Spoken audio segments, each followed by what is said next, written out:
sebagainya, dan apa saja kejadian-kejadian di bulan Syawal, kemudian juga keyakinan-keyakinan jahiliyah di bulan Syawal itu seperti apa. Nah, ini mungkin nanti beberapa poin akan kita bahas.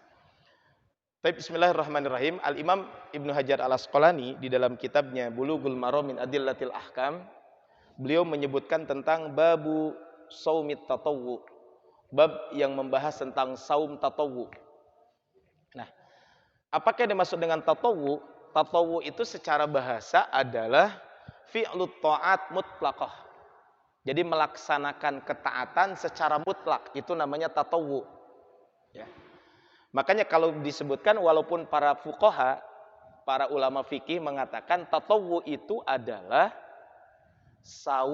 tatawwu itu adalah sering disebutkan dengan nawafilul ibadah. Jadi nawafilul ibadah itu adalah tentang sunnah-sunnah di dalam ibadah atau amalan-amalan sunnah. Itu namanya tatawwu. Makanya sempat dulu kita bahas tentang babu sholatit tatawwu, bab yang membahas tentang sholat sunnah.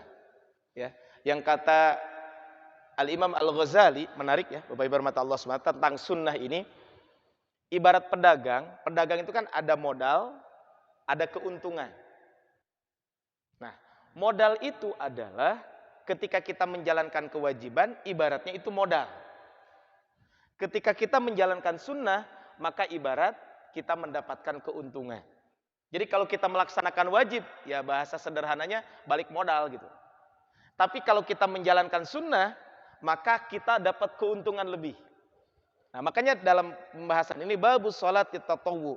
Jadi fi'lut ta'at mutlaqah, menjalankan ketaatan secara mutlak itu namanya tatawwu. Dan disebutkan secara khusus adalah nawafilul ibadah, yaitu amalan-amalan sunnah. Ya, baik itu sholat, makanya ada sholat sunnah. Kemudian zakat, ada zakat sunnah, ya namanya sodakoh, itu namanya sunnah. Jadi mengeluarkan harta yang sifatnya wajib itu zakat. Yang sifatnya sunnah, sodakoh. Haji, ada haji wajib, ada haji sunnah. Haji wajib pertama kali. Jadi kalau kita menjalankan haji, cuma sekali seumur hidup. Itu haji wajib. Kalau kita ada rezeki, haji yang kedua, itu namanya sunnah. Saum juga sama. Ada saum wajib, ada saum sunnah. Nah, Bapak rahmat Allah Subhanahu wa taala, Syekh Abdul Al-Bassam mengatakan wa fihi faddun 'adzimun. Ketika kita berbicara tentang saum sunnah atau saum tatawwu, di situ ada keutamaan yang sangat besar. Ada keistimewaan yang sangat besar. Yang pertama adalah lima yahsulu fihi minats tsawab. Keutamaannya pertama adalah akan mendapatkan pahala yang besar. Yang kedua, takfirus sayyi'at. Yang kedua adalah dia akan dihapuskan dosa-dosa. Yang ketiga adalah kasratul hasanat. Kalau tadi kita akan mendapatkan pahala, kalau yang ketiga ini adalah kita akan memperbanyak kebaikan-kebaikan. Dan yang terakhir adalah tarqiul wajibat, menyempurnakan kekurangan dalam hal yang wajib. Dulu pernah saya bahas tentang sholat sunnah. Kan amalan yang pertama kali dihisab itu kan sholat. Kemudian Allah berfirman kepada para malaikat, wahai para malaikat, lihat sholat hambaku, sempurna atau enggak? Jika sempurna, maka catat sempurna. Jika tidak sempurna, apa kata Allah Subhanahu wa taala? Maka hal min tatawwuin. Apakah dia punya amalan sunnah? Jika iya, maka sempurnakanlah amalan wajib itu, yang kekurangan itu dengan amalan sunnah. Maka kata para ulama mengatakan, di antara keistimewaan amalan sunnah itu adalah menyempurnakan kekurangan-kekurangan amalan wajib. Makanya di dalam Al-Quran disebutkan, faman tatawwa'a khairan fahuwa khairul lah.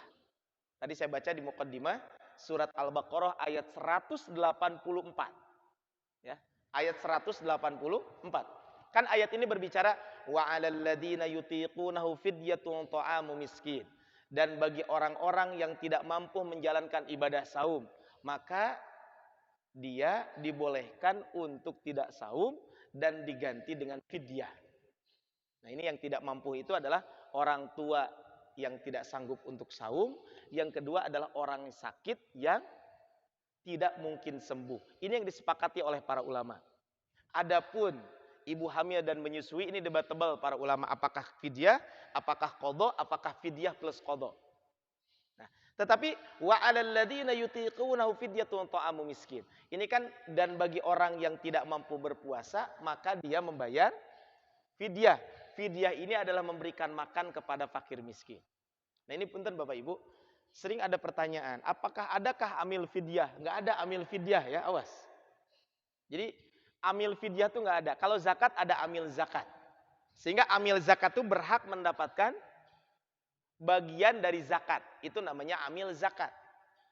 Kurban tidak ada amil kurban. Sehingga tidak ada jatah khusus panitia kurban.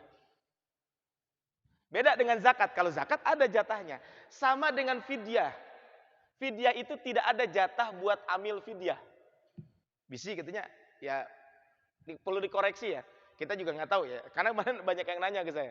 Ustaz katanya, boleh nggak ini sebagian dari fidyah itu buat amil zakat? Saya bilang amil zakat itu tidak berhak mendapatkan fidyah karena dia sebagai amil. Tapi kalau dia sebagai fakir miskin boleh mendapatkan itu. Karena kata Allah, wa 'alal ladzina yutiqunahu fidyatun ta'amu miskin. Fidyah memberikan makanan kepada orang-orang miskin.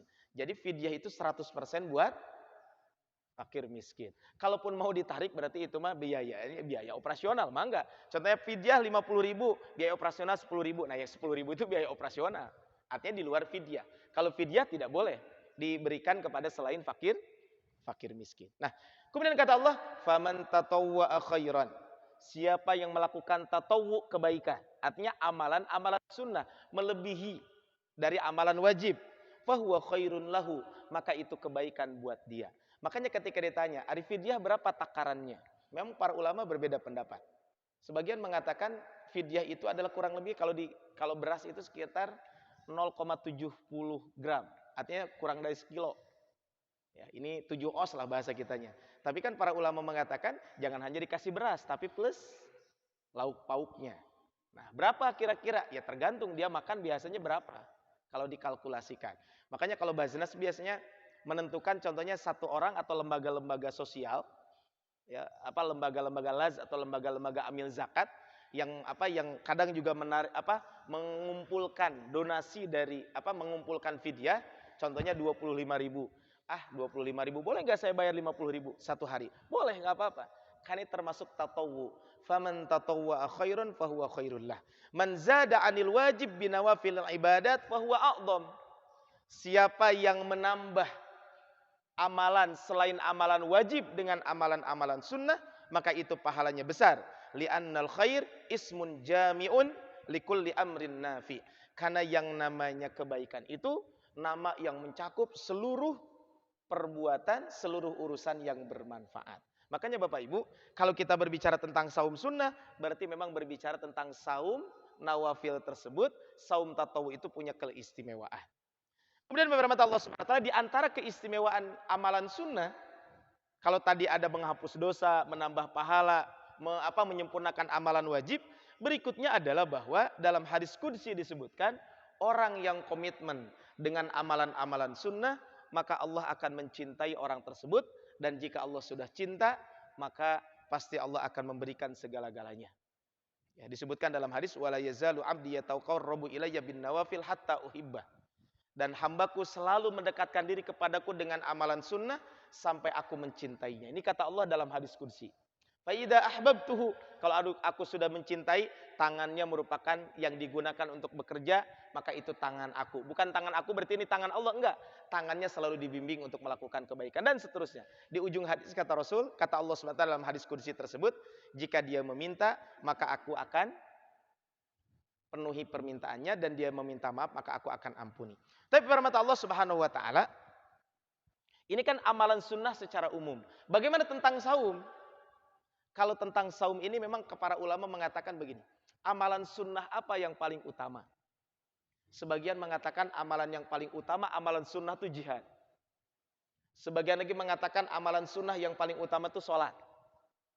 Tapi sebagian lagi mengatakan amalan yang paling utama dalam amalan sunnah adalah saum. Sebagaimana diungkapkan oleh Imam Ahmad, as-siyamu afdalu ma tatawwa'a bihi li'annahu la yadkhuluhu riya'. Amalan yang paling utama kaitan dengan amalan sunnah itu adalah ibadah saum. Kenapa? Karena ibadah saum itu tidak akan masuk riya di situ. Bapak hormat Allah Subhanahu wa taala, ketika pembangunan masjid ini kan yang nyumbang pasti ketahuan, Pak ya. Ya pasti tahulah, walaupun disebut hamba Allah kan, tapi DKM minimal tahu. Oh enggak Ustaz, katanya ada yang ngirim semen tanpa nama, pasti ada. Walaupun ada tetap aja tanya ke materialnya pasti tahu. Tapi kalau ibadah saum, Mbak, kemungkinan kecil untuk riaknya itu, untuk muncul riak itu sangat kecil. Kenapa? Karena orang saum, coba Bapak Ibu, kalau kita saum, tetangga kiri kanan kita kira tahu nggak? Mungkin saja nggak tahu. Kenapa? Karena kalau saum itu kan betul-betul ibadah antara dia dengan Allah Subhanahu wa taala. Saya contohnya, bisa saja kan tidak saum. Contohnya lagi bulan puasa, ada orang tidak saum, ketahuan nggak? Ya kalau dia makan cecal bekan ketahuan, tapi kalau dia ngumpet, nggak ketahuan. Makanya dulu ada orang yang saum selama 40 tahun, istrinya nggak tahu kalau dia saum. Gimana caranya? Kalau dia bekerja, pergi kerja. Dibekelin makanan, makanannya dibawa. Begitu di jalan dikasihkan ke orang yang membutuhkan. Sebelum berangkat kerja, ketika sahur, maka bibirnya dilumuri dengan minyak zaitun. Supaya bibirnya itu tidak kering. Sehingga teman-teman di tempat kerjanya nggak tahu kalau dia sedang sahur. Ini kan subhanallah gitu ya. Makanya tadi, kenapa ibadah saum ini penting? Paling utama, apa kaitan dengan ibadah sunnah? Karena salah satunya adalah tidak masuk di dalam hadis, di dalam saum itu, sulit masuknya yang namanya riya. Kalau sholat sunnah masih mungkin ketahuan. Apalagi sholatnya rawatib dan sebagainya. Kalau sodakoh apalagi. Kalau haji komo Pak. Kalau haji makan sekampung mungkin bisa jadi tahu kan. Nah ini adalah kaitan dengan amalan sunnah ini. Tapi firman Allah Subhanahu Wa Taala hari ini mungkin kita akan bahas secara khusus sekali lagi adalah kaitan dengan saum sunnah ini adalah kaitan dengan saum Syawal. Ya. Hadisnya adalah an Abi Ayyub Al Ansari, dari sahabat Abu Ayyub Al Ansari. Radhiyallahu anhu, semoga Allah meridhoinya. Qala, beliau berkata, qala Rasulullah sallallahu alaihi wasallam. Rasulullah SAW bersabda, "Man shoma Ramadhana," siapa yang menjalankan saum Ramadan, "tsumma atba'ahu sittan min Syawal," kemudian setelah itu diikuti saum 6 hari di bulan Syawal. Maka kata Rasulullah, "Kana kasiyamid dahri," maka pahalanya itu seperti dia menjalankan ibadah puasa setahun penuh. Nah, ini disampaikan Bapak Ibu, ini kaitan di kita sering diungkapkan dalam ceramah, dalam apa gitu. Syawal adalah bulan peningkatan, kan begitu ya? Sering dengar. Ternyata kalau kita lihat asal kata Syawal itu bukan bulan peningkatan. Ini perlu diluruskan ya. Bahwa kenapa dinamakan Syawal? Kata para ulama mengatakan dinamakan bulan Syawal ya karena berasal dari kata syalatin naqatu bidzanabiha. Jadi syalatin naqatu bidzanabiha. Bahwa dinamakan bulan Syawal ketika onta betina menaikkan ekornya. Ya, jadi onta betina menaikkan ekornya. Sehingga dinamakan dengan Syawal. Kenapa dinamakan Syawal? Karena biasanya masa di mana onta betina tidak mau dikawini oleh para pejantan. Sehingga ketika didekati pejantan, onta itu menaikkan ekornya. Keadaan ini menyebabkan muncul keyakinan di masyarakat jahiliyah bahwa bulan Syawal teh bulan sial jang nikah. Karena unta betina tidak mau dinikahkan dengan ini. Sehingga keadaan ini menyebabkan munculnya keyakinan sial di tengah masyarakat. Sehingga mereka menjadikan bulan Syawal sebagai bulan pantangan untuk menikah.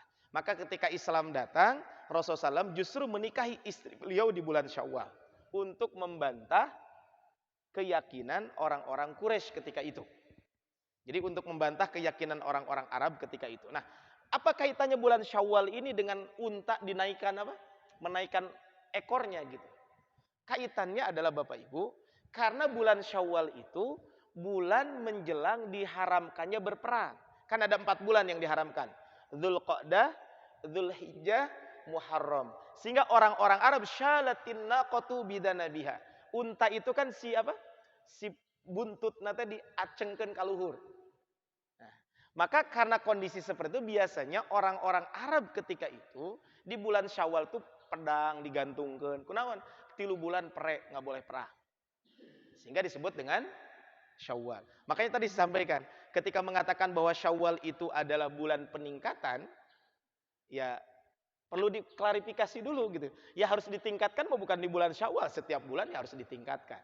Ya karena dinamakan Syawal karena datang setelah Ramadan dan ini adalah bulan peningkatan. Tentu ini adalah perlu diluruskan sekali lagi kaitan dengan bab ini. Jadi dinamakan bulan Syawal itu karena biasanya orang Arab meletakkan alat-alat perangnya itu di bulan Syawal. Kenapa?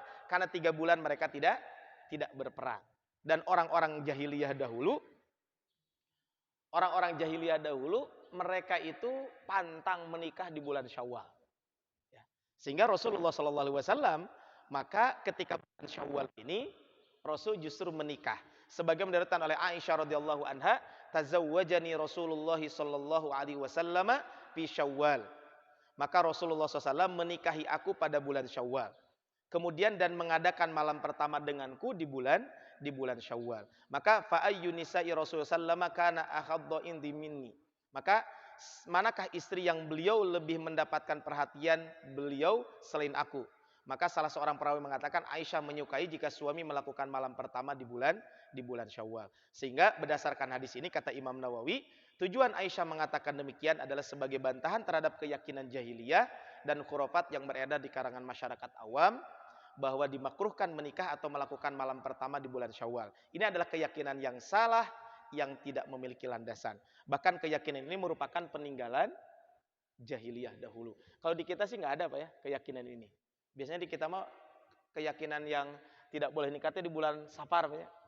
Karena bulan Safar itu katanya bulan siang. Nah, ini adalah kaitan dengan bab ini. Terus Bapak-bapak teh, apakah Ustadz menikah lagi di bulan Syawal dianjurkan? Ya, menikah bukan menikahkan gitu ya atau menikah lagi ya mangga di bulan apapun silakan saja itu mah ya. Jadi jangan dikaitkan dengan bulan Syawal. Walaupun sebagian ulama menganjurkan kalau ada pernikahan di bulan Syawal karena mengikuti apa yang dilakukan oleh Nabi Shallallahu alaihi wasallam. Tapi firman Allah Subhanahu wa taala ini mungkin tentang bulan Syawal dan ternyata di bulan Syawal juga banyak kejadian-kejadian besar. Salah satu yang kejadian paling fenomenal itu adalah terjadinya perang Uhud itu terjadi di bulan Syawal tanggal 15 Syawal. Itu terjadinya perang Uhud. Tapi firman Allah Subhanahu wa taala ini kaitan dengan bulan Syawal. Tapi tadi kita bahas sekarang tentang saum Syawal. Ini di kita kan ramai pertanyaan ini. Satu, boleh nggak saya kalau punya hutang puasa Syawal dulu baru qadha? Atau harus qadha dulu baru puasa? Satu. Yang kedua, mana yang lebih utama? Qadha dulu atau Syawal dulu? Kemudian Syawal itu apakah harus ngurut 6 hari itu atau boleh terpisah-pisah? Nah, ini memang yang sering dibahas oleh para ulama kaitan dengan bab ini. Tapi kita lihat di sini. Hadis ini adalah man shoma Ramadan. Tadi yang disampaikan. Hadis yang disampaikan siapa yang saum bulan Ramadan. Kemudian diikuti saum 6 hari di bulan Syawal. Kata Rasulullah SAW, kana qasiyamid dahri. Maka pahalanya itu seakan-akan dia berpuasa setahun penuh. Hadis ini adalah hadis sahih, diriwayatkan oleh Imam Muslim, kemudian diriwayatkan oleh juga Imam Tirmidzi, Imam Abu Daud, Imam Ibnu Majah, Imam Nasai dan Imam Baihaqi. Nah, Imam Bukhari memang tidak meriwayatkan hadis ini. Nah, kaitan dengan hukumnya dulu. Sekarang bagaimana hukumnya saum Syawal? Hukum saum Syawal itu adalah ya, hukumnya memang diperselisihkan oleh para ulama. Kalau saum Arafah para ulama sepakat sunnah. Kalau saum Senin Kemis sepakat sunnah. Tapi kaitan dengan saum Syawal memang ada 2 pandangan ulama. Ya. Sebagaimana diungkapkan oleh Imam Nawawi. Ya. Yang pertama adalah sunnah. Jadi saum Syawal itu disunnahkan. Sedangkan pendapat kedua mengatakan saum Syawal itu dimakruhkan. Nanti kita bahas. Kenapa sebagian ulama memakruhkan. Nah, kata Imam Nawawi fihi dilalatun sharihatun limadhhabis Syafi'i wa Ahmad wa Daud wa muwafiqihim istihbabi shaumi hadis sittati.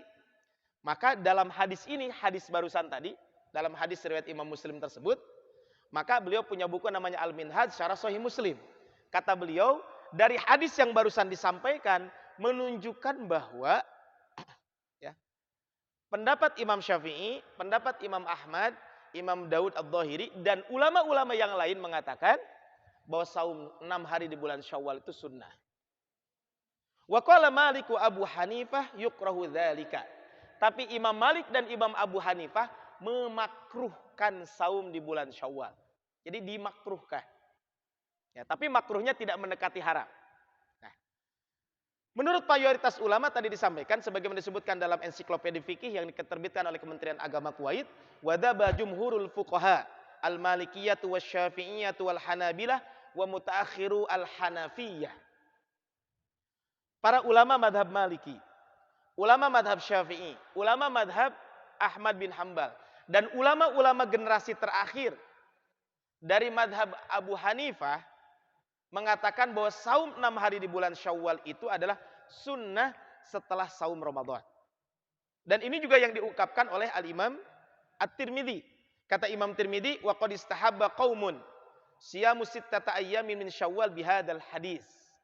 Maka para ulama mengatakan dianjurkan, disunnahkan kita saum 6 hari di bulan Syawal ini. Adapun kenapa Imam Malik memakruhkan? Jadi Imam Malik ya, bukan mengharamkan, memakruhkan. Wa kariha Malikun rahimahullah, dan Imam Malik memakruhkan. Kenapa memakruhkan? Makhafata an yalhaqa bi Ramadan ma laisa minhu min ahlil jahalati wal jafa. Jadi kata para ulama, apa kata Imam Malik, kenapa dimakruhkan? Karena kata Imam Malik dikhawatirkan, ditakutkan merupakan bagian dari saum Ramadan.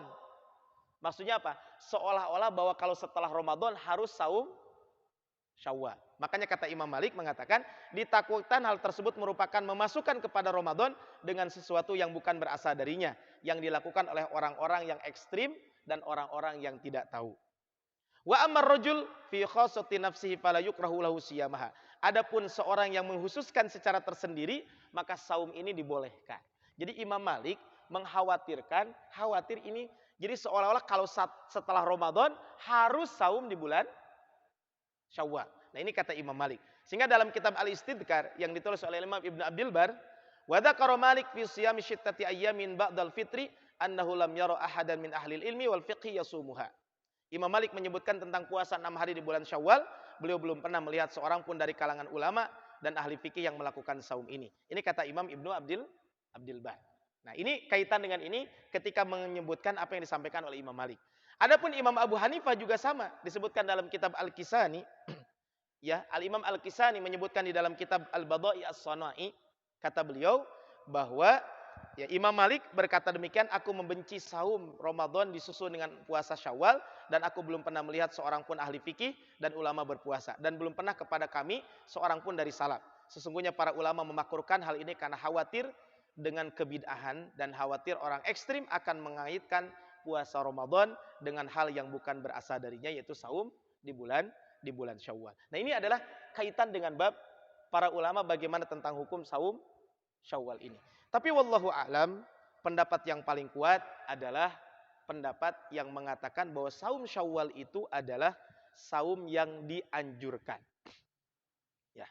Makanya yang dimaksud dengan wal itba al makruh, yang dimaksud dengan menyusul yang dimakruhkan adalah puasa pada hari raya lalu diikuti dengan 5 hari setelahnya di bulan Syawal. Adapun jika berbuka pada hari raya kemudian berpuasa setelah 6 hari, maka setelahnya 6 hari, maka tidak makruh, bahkan itu mustahab. Jadi maksudnya adalah jangan sampai begini, saum Ramadan tanggal 1 Syawal, saum itu yang dimaksudkan 6 harinya adalah langsung dari tanggal 1. Makanya tadi wallahu alam, pendapat yang paling kuat adalah bahwa saum 6 hari di bulan Syawal ini adalah dianjurkan ya dan disunnahkan.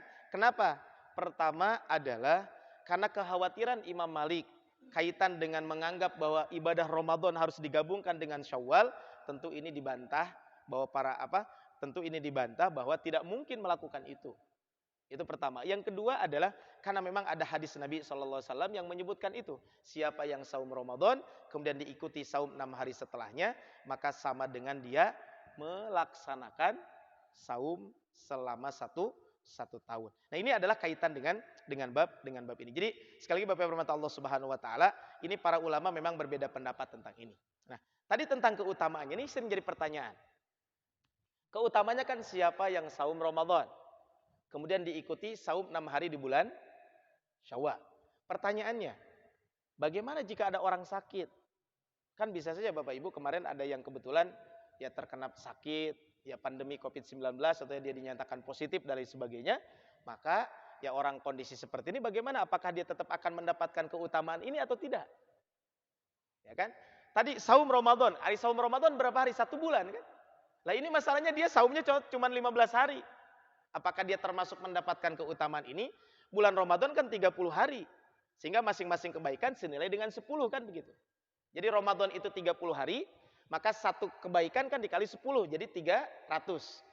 Syawal 6 hari. 6 kali 10 jadi 60. Jadi 360. Dalam 1 tahun Hijriah itu waktunya adalah 360 hari. Maka terus bagaimana kalau ini saumnya cuma 20 hari karena 10 harinya sakit? Apakah tetap mendapatkan keutamaan yang sama? Syekh Abdul Muhsin Al-Abbad mengatakan, li'anna Ramadan bisalatsina yauman. Saum Ramadan itu 30 hari. Maka apa? Fayakunul majmu' ma' Syawal sittatan wa salatsina yauman. Maka saum Ramadan 30 hari plus saum Syawal 6 hari berarti 36 hari. Maka wal hasanatu bi asyri amsalihha. Satu kebaikan itu satu hari puasa, satu kebaikan kan dilipatkan jadi 10. Maka jadi 360. Fa idza shoma Ramadan wa sittan min Syawal wa shoma thalathata ayyamin min kulli syahr yakunu bidzalika ka'anna shoma ad-dahri marratain. Nah, kalau ada orang yang saum Syawal, saum Ramadan, saum Syawal, berarti kan sama dengan dia saum 1 tahun. Kemudian kalau dia saum setiap bulan 3 hari, maka berarti sama dengan dia saum 2 tahun. Kenapa? Karena satu kebaikan akan dibalas menjadi 10. Kalau kita saum setiap bulan 3 hari, maka berarti 30. Berarti setiap bulan 30, maka selama 1 tahun 360. Sehingga apa yang disampaikan oleh Syekh Abdul Muhsin Al-Abbad, as-siyamu li wa ana azzibihi wal hasanatu bi asyri amsalihha. Nah, kemudian kata Umar bin Khattab, salasun min kulli syahrin wa Ramadan ila Ramadan hadza siyamud dahri kullu. 3 hari pada setiap bulan dan Ramadan ke Ramadan ini merupakan puasa dengan penuh. Jadi jika kita tidak berpuasa di bulan Ramadan penuh, lalu diikuti dengan 6 hari di bulan Syawal, ditambah lagi dengan puasa 3 hari setiap bulan, maka seakan puasa sepanjang satu tahun. Nah, ini adalah kaitan dengan saum Syawal ini. Tapi firman Allah Subhanahu wa taala, apakah saumnya harus dari tanggal 2 sampai tanggal 7? Atau boleh enggak? Hari ini saum, besok enggak, nanti lagi saum, besok lagi enggak. Maka para ulama mengatakan al-afdol yang paling utama itu adalah saum 6 hari langsung, plek. Tanggal 2 sampai tanggal 7. Itu yang paling utama. Kenapa? Karena orang yang saum seperti itu berarti dia betul-betul bersungguh-sungguh dalam melaksanakan ketaatan. Jadi yang paling utama adalah tanggal 2, langsung berikutnya adalah sampai tanggal 7. Itu yang paling utama.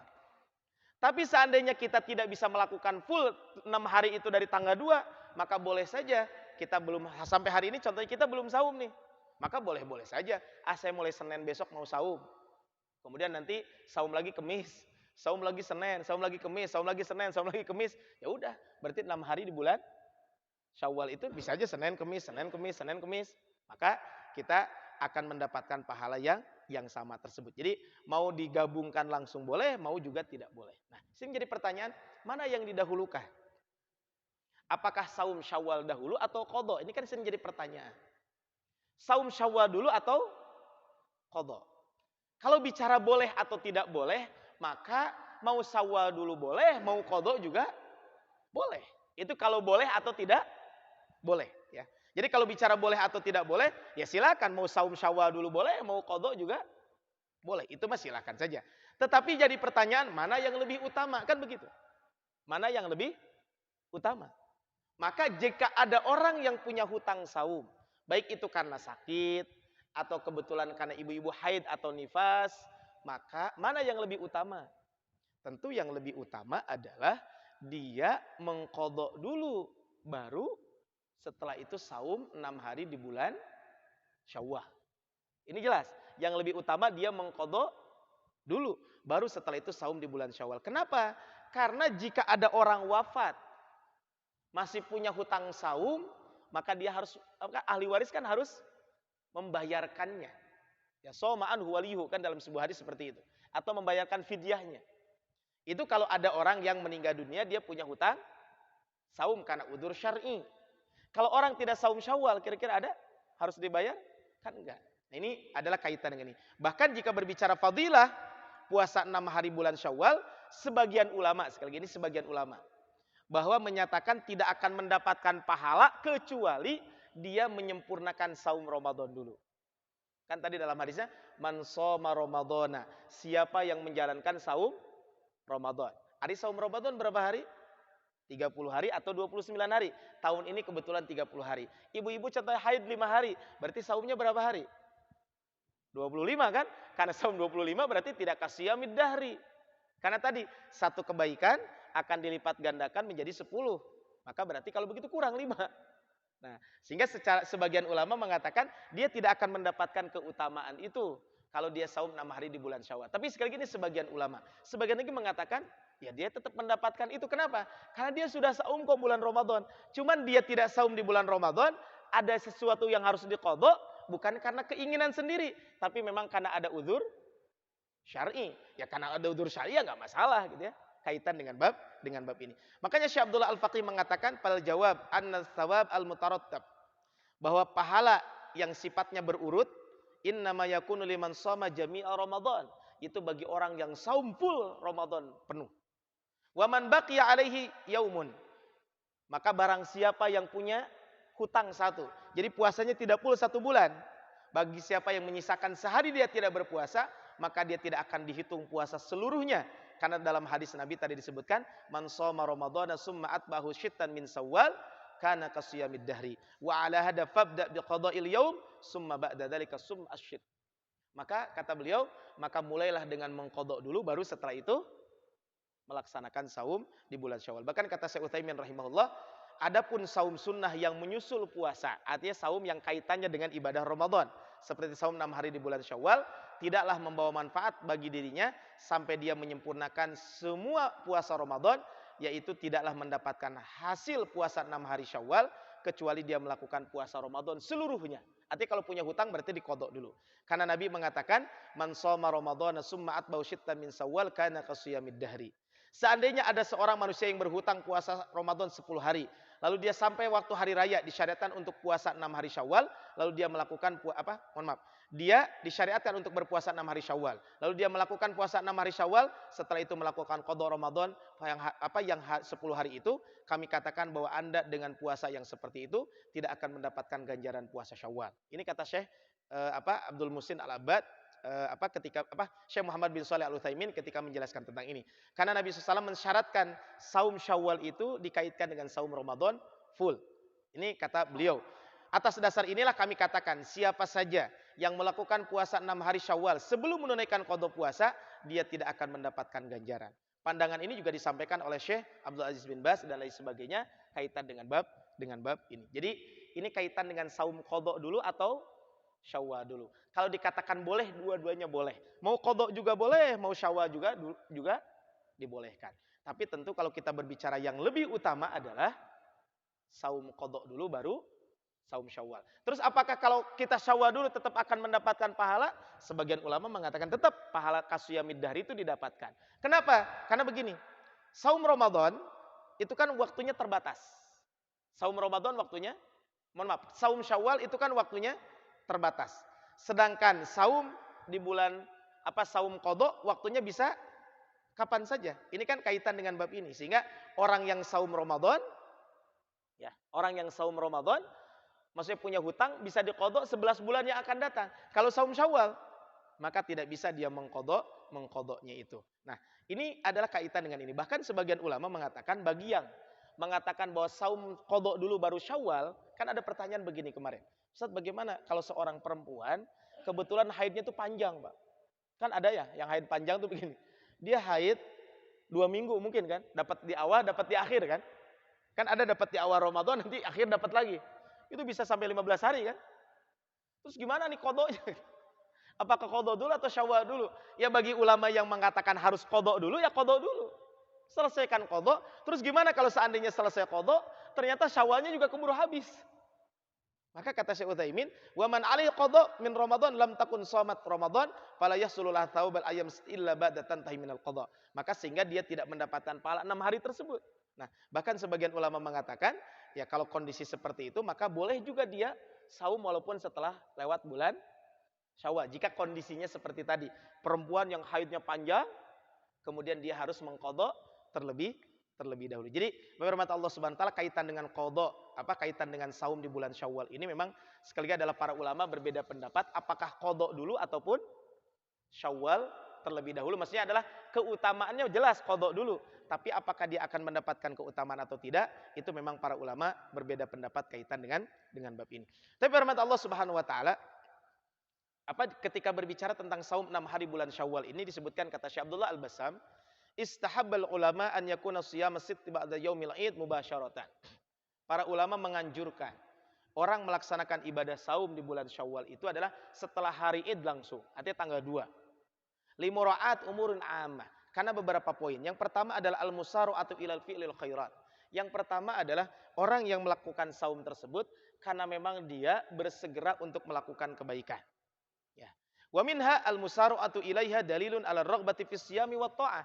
Ketika dia segera melakukan kebaikan, salah satu indikatornya adalah selesai Ramadan, dia langsung melaksanakan ibadah saum di bulan Syawal tersebut. Jadi dia langsung menjalankan ibadah saum di bulan Syawal tersebut. Wa ada musa'mi fiha wa min alla yuridu lahu minal umur ma yamna'u min siyamiha idza akharaha. Kemudian yang kedua, kenapa kita menyegerakan saum Syawal lebih utama? Pertama karena dia menyegerakan ibadah kebaikan, yang kedua adalah bahwa orang yang bersegera melakukan ibadah saum di bulan Syawal ini adalah orang yang segera melakukan ibadah saum di bulan Syawal ini, maka ya orang-orang seperti ini berarti dia segera melakukan ibadah, khawatir kalau ditunda-tunda ada halangan dan rintangan. Punten Bapak Ibu kan sering gitu ya. Kan sering gitu ya. Ada orang yang mau puasa tiba-tiba gening udah mau habis Syawalnya. Nah ini kan kadang kalau ada dinanti-nanti mungkin bisa jadi ada halangan dan rintangan dan lain sebagainya. Maka kalau bisa segera kita kita melaksanakan ibadah saum itu sebelum apa? Sebelum ada halangan dan rintangannya. Nah, ini adalah sebelum ada halangan dan rintangan, maka baiknya kita segera untuk melaksanakan ibadah saum Syawal tersebut. Nah, sering ada pertanyaan, Ustaz, bagaimana kalau hukumnya mengqadha saum tapi sambil niat saum sunnah atau menggabungkan dua ibadah, dua niat dalam satu ibadah. Contohnya tadi, saya saum Syawal, kebetulan hari Senin, boleh nggak menggabungkan itu? Maka para ulama mengatakan hukum melaksanakan ibadah puasa sunnah bagi orang yang memiliki tanggungan puasa qadha, sebagian ulama melarang melakukan puasa sunnah hingga dia menyelesaikan qadha. Ini merupakan salah satu pendapat Imam Ahmad. Pendapat ini didasarkan kaidah bahwa amalan wajib lebih penting daripada amalan sunnah. Artinya kalau kita punya saum qadha, ya qadha dulu. Kemudian yang kedua, sebagian ulama memberikan pengecualian kecuali puasa 6 hari di bulan Syawal. Bahwa orang yang hendak puasa 6 hari di bulan Syawal, dia harus menyelesaikan qadha puasanya Ramadan terlebih dahulu agar dia bisa mendapatkan pahala seperti puasa 1 tahun. Kemudian bagaimana tadi menggabungkan niat tersebut? Kan tadi ya. Jadi kalau puasa sunnah lain mah enggak, contohnya kebetulan nanti saum Arafah, qadha belum selesai, saum Arafah aja dulu enggak apa-apa karena tidak ada kaitan dengan ibadah Ramadan. Nah, bagaimana kalau menggabungkan niat?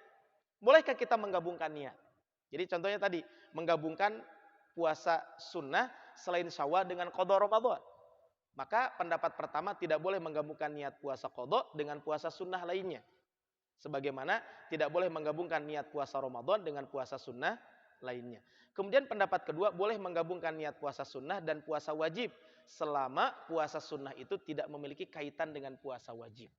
Ini kaitan dengan bab ini. Contoh adalah orang melakukan puasa Arafah atau puasa hari Asyura dan dia punya tanggungan qadha Ramadan, maka puasanya sah, dan jika meniatkan puasa pada hari itu sekaligus qadha Ramadan, maka dia mendapatkan 2 pahala. Pertama qadha, yang kedua saum Arafah. Ini adalah kata sebagian ulama kaitan dengan bab ini. Makanya para ulama mengupas masalah ini dalam kaitan dengan tasyrikun niyah, menggabungkan dua niat. Tapi tentu daripada bingung-bingung gitu ya, kita laksanakan saja saum wajib, saum qadha, kemudian karena kebetulan itu hari Senin, insya Allah karena include di hari Senin, kita akan mendapatkan keutamaan saum Senin, Kemis tersebut. Ini adalah kaitan dengan bab ini, memang para ulama berbeda pendapat tentang apa? Tentang menggabungkan 2 niat dalam satu ibadah. Ini kaitan dengan dengan ibadah saum yang kita lakukan. Termasuk juga mungkin nanti kita saum Senin, Kemis, kebetulan ya kita saum Syawal dan kebetulan saumnya adalah berkaitan dengan hari Senin dan hari Kemis. Bagaimana kaitan dengan ini? Boleh atau tidak? Sekali lagi adalah ini para ulama berbeda pendapat kaitan dengan menggabungkan 2 niat dalam satu ibadah. Makanya dalam kitab Al-Jawabul Kafi ya disebutkan babu tadakhulul ibadat fil ibadah al-wahidah. Permasalahan saling bercampurnya antara banyak ibadah dalam satu ibadah. Wa huwa min babil azizin syarifin. Ini merupakan permasalahan yang rumit lagi agung. Maka apa? Tidak ada yang bisa melakukan kecuali orang yang benar-benar bersungguh-sungguh cerdas dalam menuntut ilmu, menguasai ilmu dan memiliki semangat tinggi dalam beribadah, yang mana tidaklah ia melakukan satu ibadah melainkan dengannya ia meraih pahala ibadah yang berbeda-beda. Dan ini merupakan karunia Allah yang dianugerahkan kepada siapa saja yang dikehendaki. Makanya masalah ini para ulama mengatakan tasyrikun niyah ataupun at-tadakhul fil ibadat, yaitu saling bercampurnya antara banyak ibadah yang jenis, waktu dan sifat amalannya sama. Atau sebagian mengatakan at-tasyrik fin niyah. Ini yang dibahas di dalam kitab fikih. Makanya kata Imam Ibnu Rajab Al-Hambali, beliau mengatakan jika dua ibadah dari jenis yang sama, jadi dua ibadah dari jenis yang sama berkumpul dalam waktu yang sama. Dua ibadah berkumpul dalam waktu yang sama. Ya. Maka yang mana salah satunya tidak dilakukan sebagai qadha atau sebagai tab'iyah, ibadah yang mengikuti ibadah lain dalam waktu, maka amalan-amalan keduanya saling berkaitan sehingga cukup melakukan keduanya dengan satu amalan saja. Syekh Abdurrahman As-Sadi mengatakan jika dua ibadah dari jenis yang sama berkumpul, maka amalan-amalan keduanya saling berkaitan sehingga cukup melakukan keduanya dengan satu amalan saja jika maksud kedua ibadah tersebut adalah sama. Nah, ini contoh puasa hari Senin dan puasa Asyura. Ya. Yang mana jika Asyura tepat pada hari Senin, maka waktu keduanya sama kan? Puasa Asyura hari Senin. Puasa hari Senin ya kebetulan hari Senin. Keduanya memiliki jenis yang sama, itu saum sunnah. Juga sifat dan cara pelaksanaannya juga sama. Kan saum Asyura dengan saum sunnah sama gak? Sama, saum sunnah yang lain. Maka hingga waktunya dari mulai terbit fajar sampai terbenam matahari. Maka dengan melaksanakan satu kali puasa di hari Senin, ia telah mendapatkan dua pahala sekaligus jika ia meniatkan puasa untuk Senin sekaligus Asyura. Contoh lain adalah ketika kita memasuki masjid. Kemudian adzan berkumandang. Maka seorang muslim disunnahkan kan melakukan dua sunnah ketika itu. Satu tahiyatul masjid, yang kedua kita melaksanakan apa? Melaksanakan sholat qobliyah. Contohnya tadi subuh saya masuk pas azan kan? Maka ya jika memungkinkan dua-duanya dilakukan, dua-duanya. Saya sholat tahiyatul masjid dulu, kemudian sholat qobliyah. Tapi jika tidak memungkinkan gimana? Namun karena jenis kedua sholat ini sama, sholat sunnah, keduanya juga sama, tata cara dan sebagainya, maka walaupun hanya melaksanakan 2 rakaat, asal dengan niat kedua sholat tersebut, ia mendapatkan pahala keduanya. Bahkan jika ia menggabungkan lebih dari 2 sholat, misal setelah wudhu, masuk ke masjid, waktu qobliyah, maka berarti dia 3 ibadah. Maka ini kata para ulama mengatakan, contoh lagi, mandi junub dan mandi untuk sholat Jumat. Kan sama ya, mandi junub dengan mandi untuk sholat Jumat. Jika mandi janabah ini tepat sebelum sholat Jumat, maka boleh melakukan meniatkan mandinya untuk mandi junub Jumat, sebab waktu, jenis mandi dan itu adalah sama. Ini adalah kaitan dengan bab ini. Nah, berdasarkan ungkapan para ulama ini, maka ada syarat-syaratnya. Pertama adalah 2 amalan tersebut berasal dari jenis ibadah yang sama. Seperti sholat dengan sholat, puasa dengan puasa, tawaf dengan tawaf. Jika keduanya berbeda, maka tidak bisa. Puasa dengan sholat kan 2 ibadah yang berbeda. Yang kedua, tercapainya maksud atau tujuan 2 ibadah tersebut dengan hanya melakukan 1 kali amalan. Kan kalau saum sunnah kan sama. Ya sama saja dah. Saumnya juga sama, amalannya juga sama. Maka ini adalah misal mandi junub, maksudnya kan mencucikan dari hadas. Kemudian mandi Jumat bermaksud membersihkan diri, maka dengan 1 kali mandi juga cukup. Ketiga, adanya waktu pelaksanaan antara 2 ibadah ini, misal antara sholat duha dan sholat wudhu, keduanya cukup 2 rakaat dilakukan setelah wudhu di waktu duha. Dan bila waktunya tidak bersamaan seperti sholat subuh dan witir atau sholat isya dan tahajud, maka ini kan tidak boleh digabungkan. Ini kan jika memang waktunya bisa digabungkan. Syarat keempat, salah satu dari 2 ibadah ini tidak memiliki maksud secara zat. Perlu diketahui bahwa ibadah terbagi 2, ibadah yang memiliki maksud dengan zatnya, yang kedua ibadah yang tidak memiliki maksud dan zatnya. Nah, contoh gitu ya. Di sini adalah contohnya adalah semua sholat wajib qadha. Apakah ada sholat wajib, ada qadha dan rawatib, qobliyah dan ba'diyah, atau puasa wajib, qadha dan puasa rawatib. Ini kan zatnya berbeda. Nah, kemudian ada yang ibadah yang tidak memiliki maksud secara zat atau ibadah yang disyariatkan bukan dengan tujuan ibadah itu sendiri secara khusus. Dengan istilah lain, ibadah ini bukan merupakan tujuan utama disyariatkannya ibadah tersebut. Contoh gitu ya, sholat sunnah selain sholat wajib, qadha, rawatib, qobliyah dan lain sebagainya. Jadi ini adalah kaitan dengan boleh nggak menggabungkan 2 niat dalam 1 ibadah. Maka tadi sekali lagi adalah sebagian ulama mengatakan boleh, sebagian lagi mengatakan ya tidak dibolehkan kaitan dengan bab ini. Terlepas dari perbedaan-perbedaan ini, maka ya kita silahkanlah memilih salah satu saja. Karena ketika kita melaksanakan saum Syawal contohnya, kemudian kebetulan hari Senin, ya boleh saja kita meniatkan saum Syawal plus ya Senin juga karena kebetulan itu di hari di hari Senin. Intinya adalah Bapak Ibu, di kajian hari ini adalah saya lebih menekankan sebenarnya tentang saum Syawal ini. Saya mengajak saya sendiri dan Bapak Ibu semuanya, mari kita menjalankan ibadah saum Syawal bagi yang sudah melaksanakan dari Jumat, Sabtu, Ahad, berarti sudah hari ketiga ya. Ya berarti tinggal 3 hari lagi. Bagi yang belum, Pak Ustaz, ini dari pagi belum minum, belum apa nih? Boleh nggak saum? Boleh. Aduh ceneng dayana teh saya tidak ada aktivitas. Tadi kebetulan sebelum subuh belum minum. Ya, ini air masih utuh. Belum niat. Nggak apa-apa Pak, niat aja sekarang. Karena kalau saum sunnah itu tidak mesti niat di malam hari. Tapi kalau tadi pas adzan masih minum, gitu, sebelum berangkat minum dulu, itu nggak boleh Pak. Karena nanti kita sudah membatalkan ibadah saum tersebut. Dan tadi kemudian ada perbedaan-perbedaan tersebut ya kita saling bertoleransi saja. Ada yang harus qadha dulu, ada yang syawal dulu, itu memangga silahkan. Tapi saran saya adalah kalau memungkinkan qadha saja terlebih dahulu, itu akan lebih utama. Kenapa? Karena mendahulukannya wajib dibandingkan mendahulukan yang sunnah. Tapi sekiranya itu saja mungkin yang bisa kami sampaikan di kesempatan kali ini. Mudah-mudahan bermanfaat apa yang sampaikan di kesempatan kali ini. Mangga saya buka sesi tanya jawab mungkin kalau ada pertanyaan-pertanyaan.